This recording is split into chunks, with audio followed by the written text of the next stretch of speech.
Hello, Hello. how are you? I'm good. How are you? I'm good. So, I'm Kristen Atkins, and I have a blog, Impressing Minds, and I also have started doing some interviews with former foster children and letting them tell their story. And so today I have Amanda Day with me, and we met on Instagram just by you sharing. I think you were actually preaching or on stage of some Yes. sort. And so I watched that clip and I was like, wow, I have to hear the rest of the story. So that's how we kind of connected. And so why don't you just tell us a little bit of overview about you and your life? Sure. Yeah. Mhm. So I am a former foster youth. I went into care for the first time in middle school, and I went in and out a few times actually until I was permanently in foster care. I was emancipated at 16, so I aged out of the foster care system at 16, um, and went on to go to college and got married young. I became a widow when I was 23, and I had two small children. I ended up moving across the country to Iowa to get a fresh start. And I met my husband now after living here for 6 years. And we have been married for 2 years. We are now foster parents, Mhm. and we have two foster children currently, and I have two biological children, which he has adopted, and we are expecting a child. Oh, congratulations. I didn't even Thank know that. you. Yes, When are you due? in October, so not too Oh, far along cool. So yet. you just found out. Awesome. It's awesome. All right. So the first question I like to ask is how did it feel or what was it like? Can you give us some heart behind I went into foster care? Help us to feel what you were feeling when you had to go into foster care. Sure, yeah.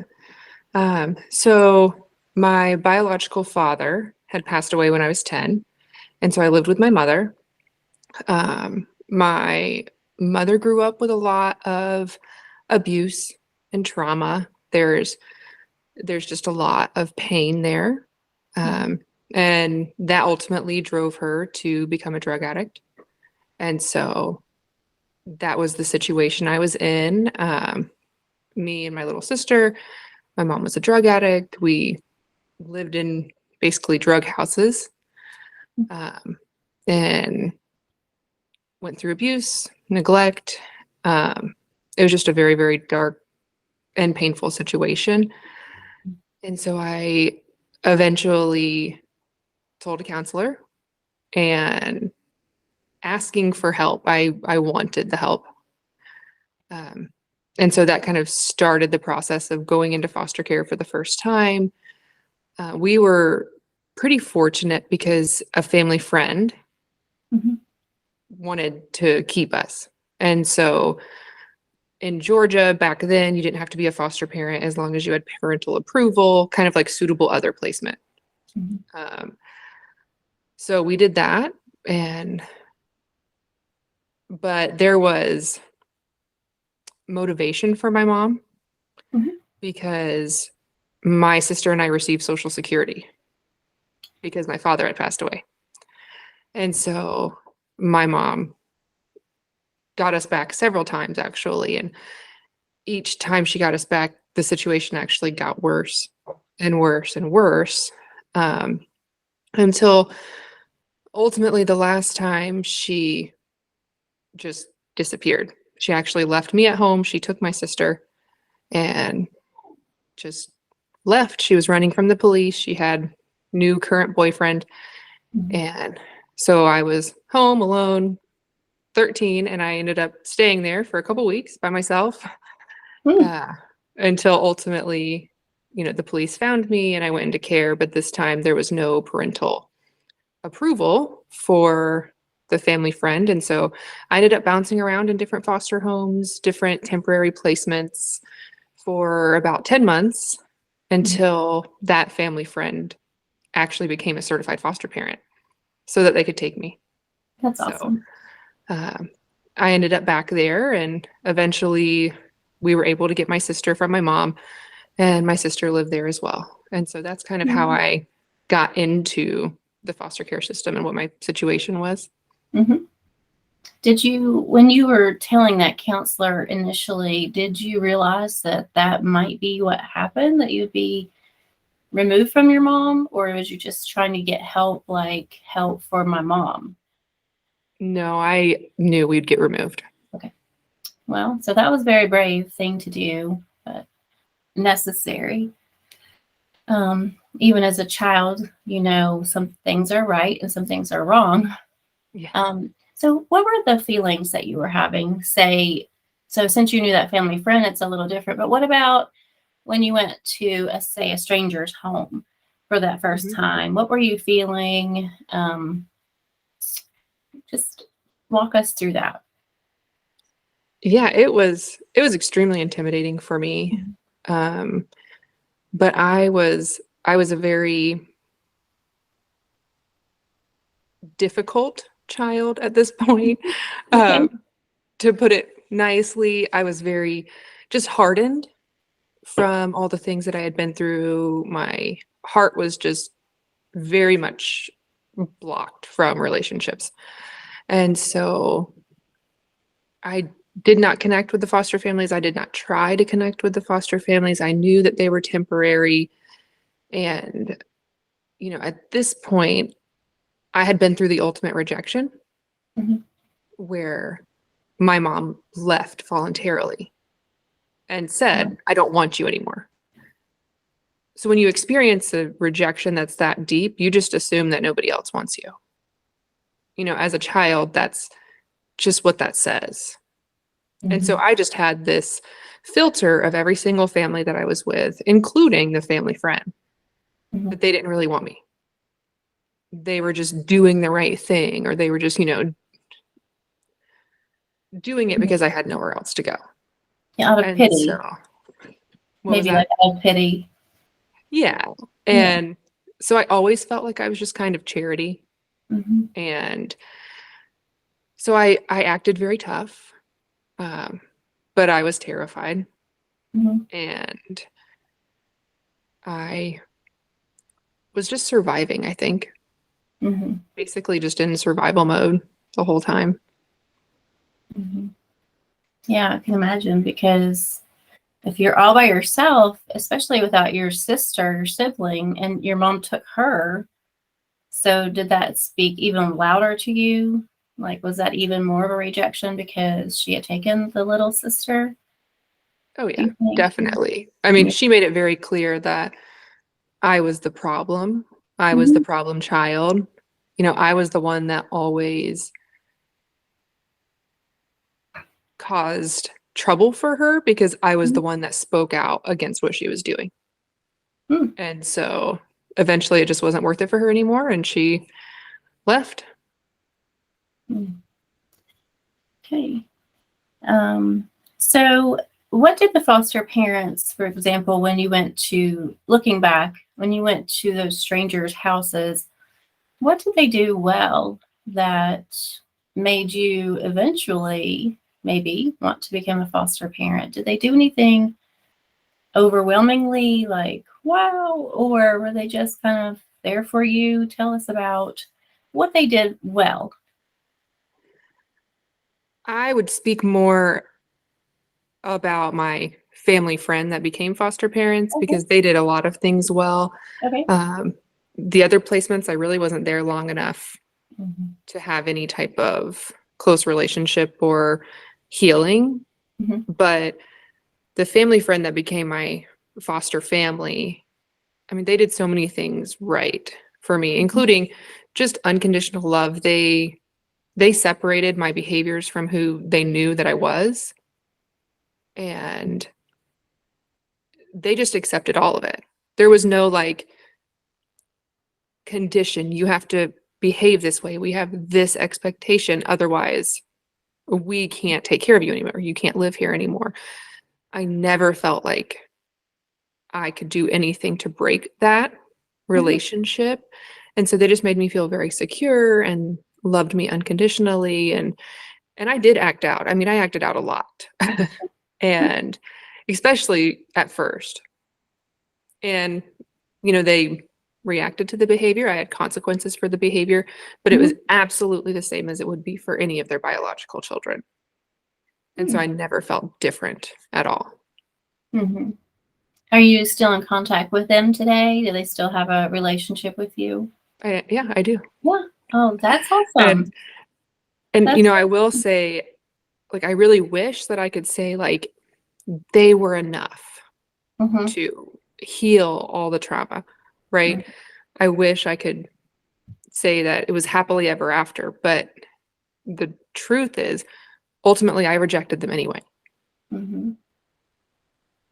I was just too broken at that point, and I had been rejected so much that that lie that the enemy tells you that they don't really want you, it was too strong. Like Mhm. Satan had too much of a stronghold in my life for me to accept that they weren't going to eventually reject me. And so I did reject them Mhm. and I left as soon as I could. So at 16. Yep. Mhm. What And did your they, friend what did your friend think though? So you had this friend that you were living, what did she say? You're like, "Please, you're leaving me," or whatever. How did I she think react? honestly, they all understood. I mean, I definitely hurt them. I know Mhm. I did. Looking back with an adult perspective, I can see that I hurt them. Mhm. In my mind, it was a reject them before they reject you, but they weren't ever going to reject me. And I hurt them, but they still loved me unconditionally. And we still have a relationship. And the older I got, the more I realized just how special they were in my life and how much of a lasting impact they made. And the more I continue to come back to them, Mhm. even as an adult. Mhm. Yeah, I can totally see that. Even, you know, kids who grow up in their biological families experience that where they have to get out and like explore and be on their own. So it's not surprising, but it just adds even more depth to your story. That you did that at 16. So where did you go at 16 when you were emancipated? And what does emancipation mean? Maybe we should talk about that. Sure. So basically, I became a legal adult Mhm. before the age of 18. All right. So I did you received go to my, court? correct. Okay. I received my own social security checks Hmm. and finished high school, and I rented an apartment right down the street from my high school. Hmm. Wow. And yeah, that was my life from 16 to 18. That's pretty amazing. Pretty awesome. So tell me then, what could foster parents do better? So you had that friend, her parents. Would there have been something that they could have done to kind of mend or build a better relationship, or just speak about that for a minute? What could they do? Sure. What could they have done? Um, something that, they weren't foster parents before me. Hmm. That wasn't even on their radar. Hmm. And so something I would say that would have benefited me, and I think that would benefit all foster parents, is to really try to understand the effects of trauma and abuse far outside of your licensing training and your however many hours of annual training that you get by these professionals that do these classes. And connecting with other foster parents, or there's so many resources Hmm. to really understand it from a first hand experience, and not just from this is this study says and this is what this science says.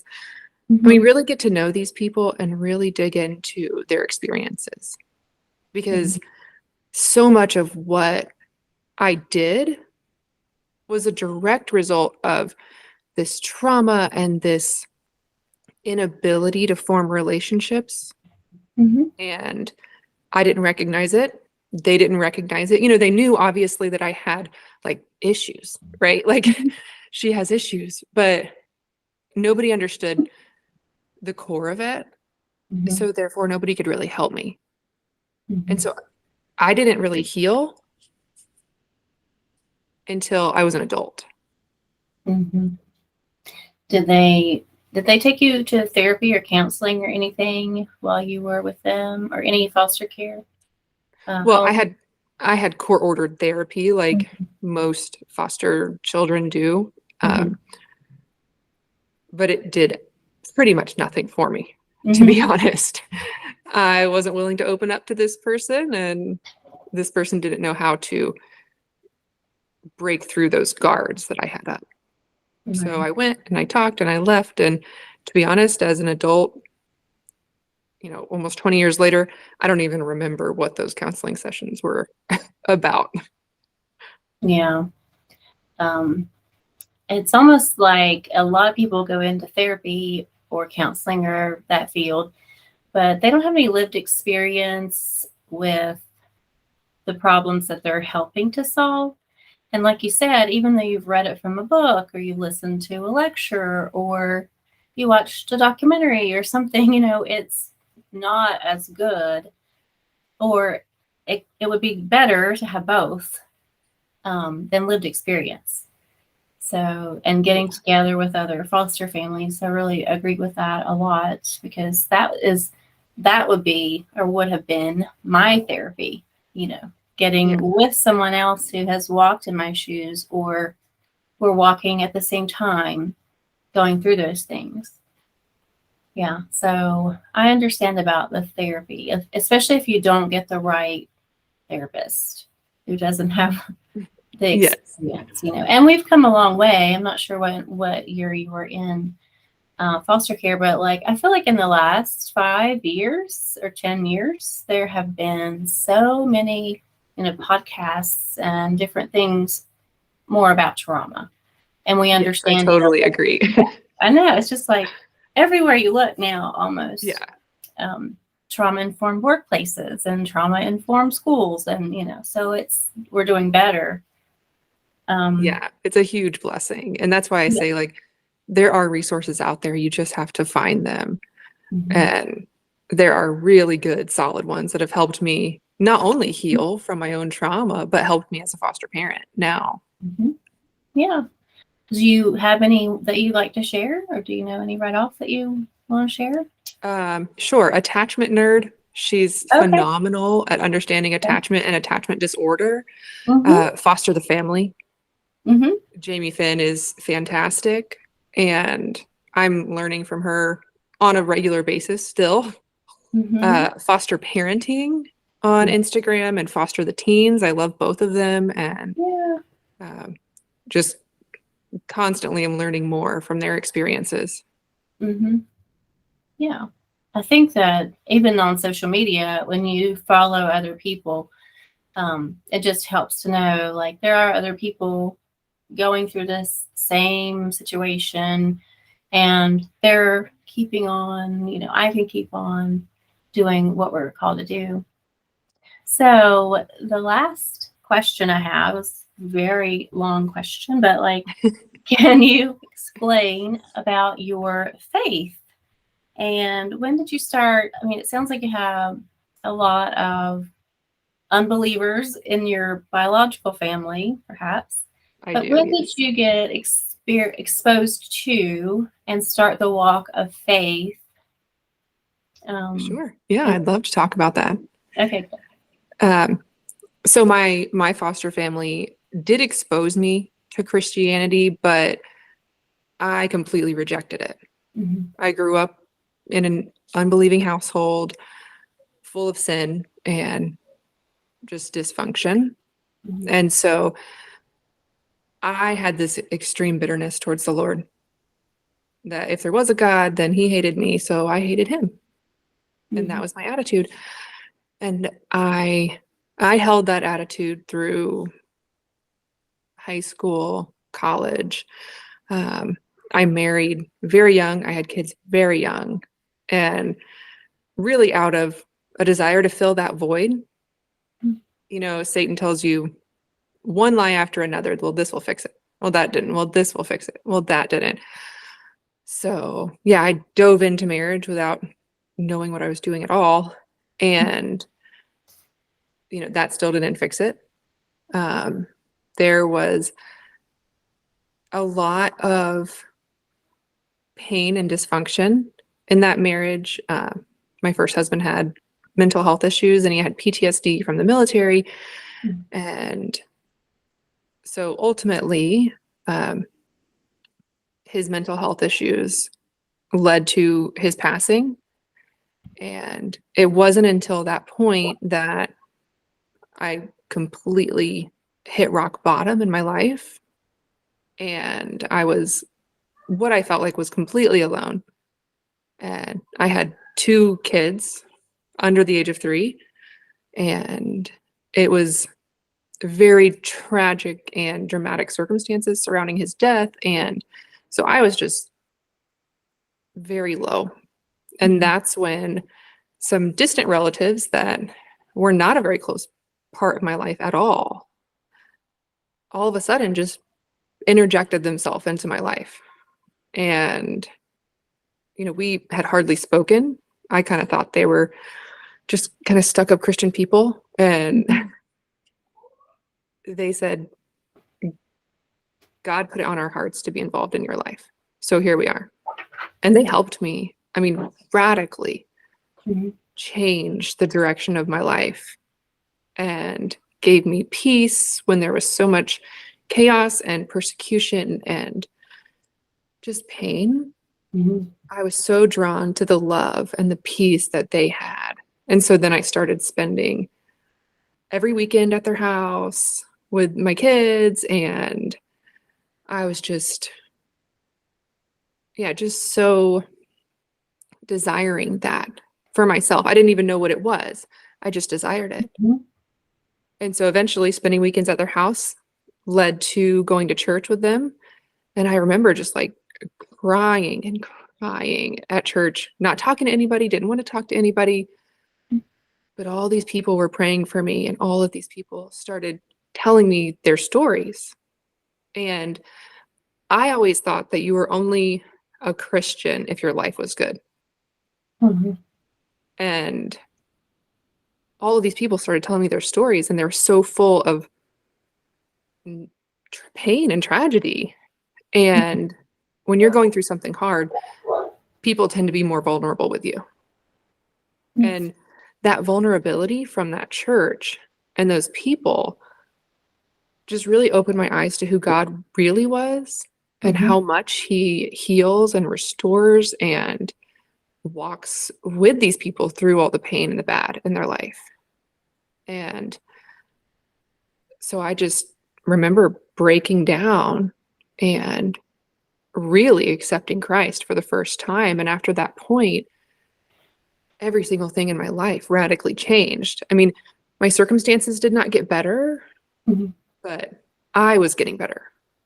I was healing. And I saw everything through a different lens, and I made some radical changes in my life, including moving, which like everyone thought that I was insane, but I knew that God was calling me to move, to be surrounded by Christian community, and to start over.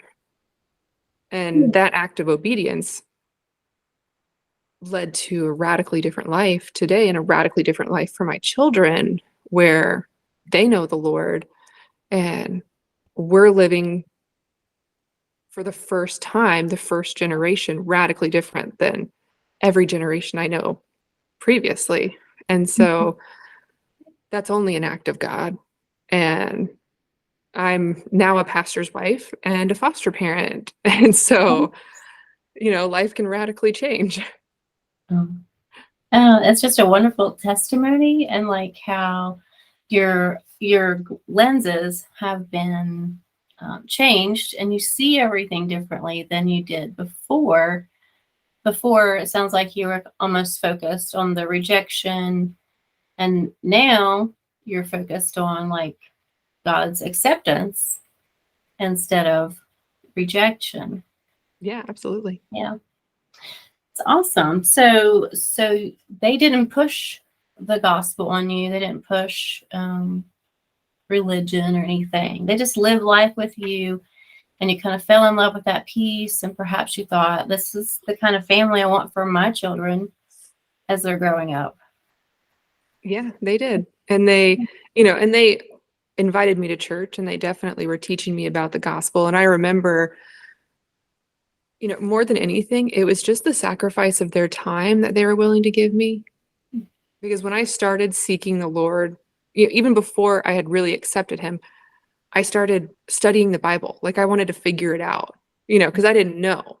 And I didn't know how easy it was to just receive the gift of salvation. So I started studying, like trying to figure out what I need to do, and day in and day out, my aunt would talk to me for an hour on the way to work and an hour on the way home, just answering my questions. And she made that time for me to pour into me, to disciple me, and just to talk through things that I didn't understand, because coming from a background of zero faith, zero Christian influence, I was starting from ground zero, basically. Yeah. Often that's a better place to start than sometimes people who grow up in the church. Yeah. We think we have it all together, and then one day we're like, wait a minute, I don't know anything, So sometimes that's a better place to start, not knowing everything. Excuse me. So is there anything else that you'd like to share while we're together for anyone who may be doing foster care right now? Oh, do you want to talk about your transition to be a foster mom, how that came about? Sure. I almost always knew that I wanted to be a foster parent. Mm-hmm. And really, God just kept pushing the pause button. And actually, when my husband and I started dating, that was a passion that we both had as single people. And so that was one of the things that really bonded us, was that love and that desire to just minister in that way to families. And so, yeah, we got licensed within 6 months of getting married. And it was it's been a huge blessing. It's been a roller coaster for us, like it is for every single foster family that's ever been. But it was definitely a family decision for us, and our children are on board. And so I would just encourage anybody considering foster care just to make sure that that's the case, that not only you and your spouse are on board, but any biological children you have are on board, and just to keep that conversation open and, just continually learn and be humble, because it's nothing like what you expect it to be. I don't care how prepared you think you are. It's nothing like what you expect it to be. Exactly. Yeah. And, I really thought that I was going to be just, honestly, I was so naive and thought I'd be an expert because I was a foster kid. So I would have it all figured out and I would know exactly what I was doing. And I was completely wrong. I knew nothing. And as a parent, as a mom, you just don't see things the same way. And, it's just a humbling experience. And so just be humble and utilize resources and ask questions, and do not ever let yourself get to that place of feeling alone when there's so many good resources out there. Yeah, absolutely. It's kind of like the saying they said, people will say, like, oh, I was the perfect parent before I had kids. Yes, exactly. And everything everybody's doing wrong. And you wouldn't put up with that, or your kid wouldn't act like that, or whatever. Right. But I was the perfect foster parent before I was a foster parent. Yeah, I was the perfect wife and perfect parent and perfect employee and everything until I got put in those situations. Yeah. So it has been really good talking to you. I love your testimony, and I'm so glad that you shared it with me. If people want more information or they want to follow you, is there a platform that you have that you're growing or anything? I do. I have Instagram. Fostered to Fostering is Mm-hmm. my Instagram platform. All right, good. So I would like to do this again. Maybe we could do some maybe Instagram Live or something like that. Sure, I'd love to. All right. Well, thank you for being on today, and I'll talk to you later. Thank you for Okay. listening if you're still listening. Thanks, Kristen. Talk to you later. Okay. Bye-bye. Bye.